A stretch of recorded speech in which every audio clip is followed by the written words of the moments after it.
Hello, this is Frat Tigrek.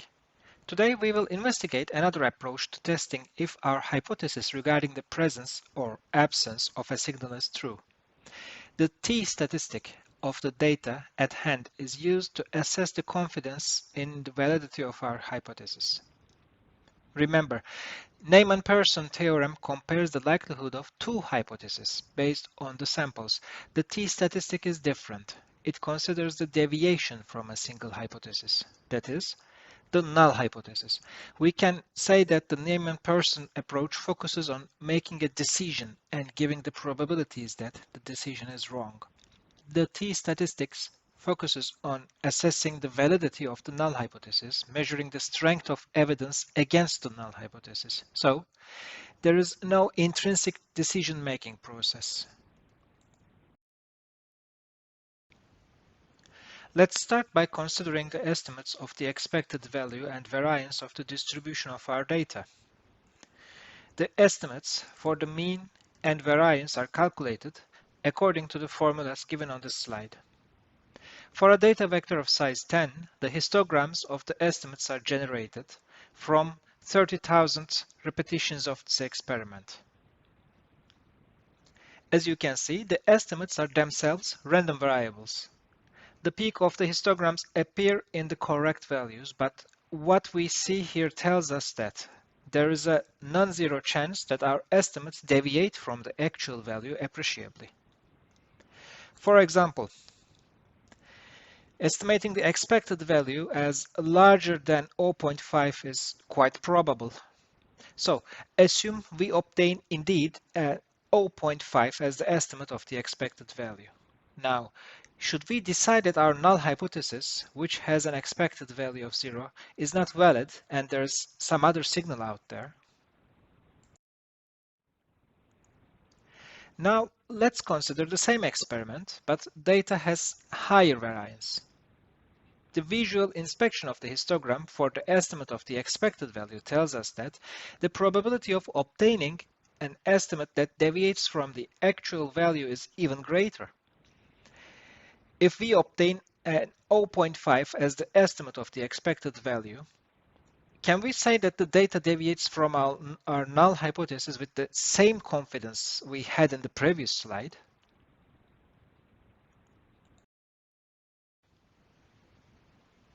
The t-statistic gives an answer to our question.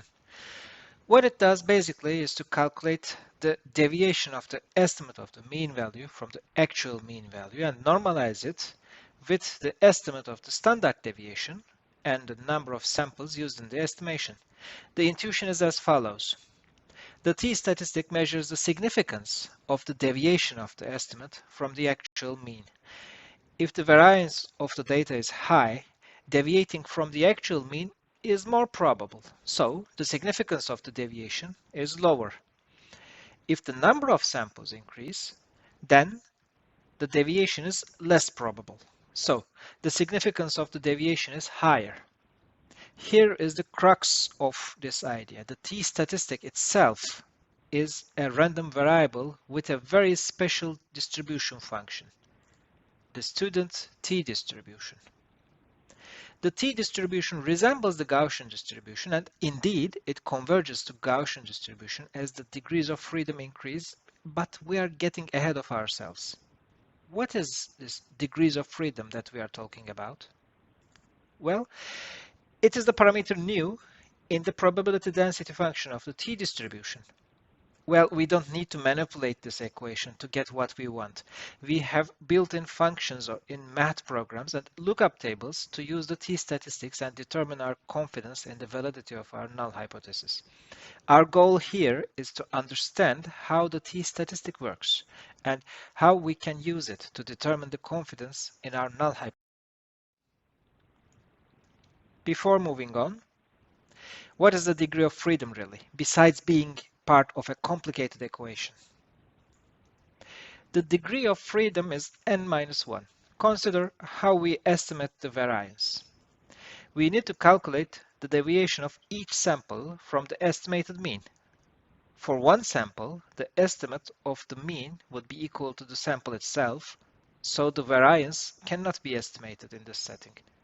You can say that there's no degree of freedom. If we had two samples, the variance is determined by the difference between the two samples. That means we have only one degree of freedom, which is the difference between the two samples. If we have a third sample, it adds a new difference term and increases the degree of freedom by 1. On the more practical side, let's observe the behavior of the t-distribution for different degrees of freedom. For lower degrees of freedom, which means lower number of samples, we have heavier tails. The t-statistic has a greater probability of deviating from 0. As the degrees of freedom increase, the tails become smaller and the t-statistic converges to Gaussian distribution. The interpretation: given the number of samples we use to make the assessment, if our null hypothesis holds, then the t-statistic will be below a certain value with a certain probability. The cumulative density function can help us visualize this statement. For a smaller number of samples, it is more probable for the t-statistic to deviate significantly from 0. Let's wrap up with a concrete example. The null hypothesis is the one described in the first slide. We want to develop a decision criterion to assess the validity of the null hypothesis. We want to make sure that when we decide the null hypothesis is not valid, we are wrong in only 5% of the cases. Deviations on both directions are possible. We have to choose a positive and a negative threshold for the t-statistic such that 95% of the null hypothesis cases have a t-statistic that is in between the threshold values. So, we choose the p-values, the probability of having a value below a certain threshold, as 0.025 and 0.975. The t-distribution is symmetric, so we just have to calculate the inverse cumulative distribution function of the t-distribution with 9 degrees of freedom for the p-value equal to 0.975. The threshold is found from the lookup table that is available in many references. This table is sometimes called one-tailed. If we were using a two-tailed table, we would just look up the value that corresponds to p is equal to 0.95. Here, we look up the t value corresponding to p is equal to 0.975 for nu is equal to 9. The resulting threshold, 2.2622, is the decision criterion we are looking for. As long as the t-statistic is between these thresholds, we decide that the null hypothesis is valid. The false alarm probability is set to 5%. In 5% of the null hypothesis cases, we will declare the null hypothesis is not valid. What about the detection probability? In this setting, the alternative hypothesis is not given. So we cannot talk about detecting something as we did in the binary hypothesis testing case. This slide concludes the investigation of the t-statistics. If you have any questions, please contact us. Have a nice day.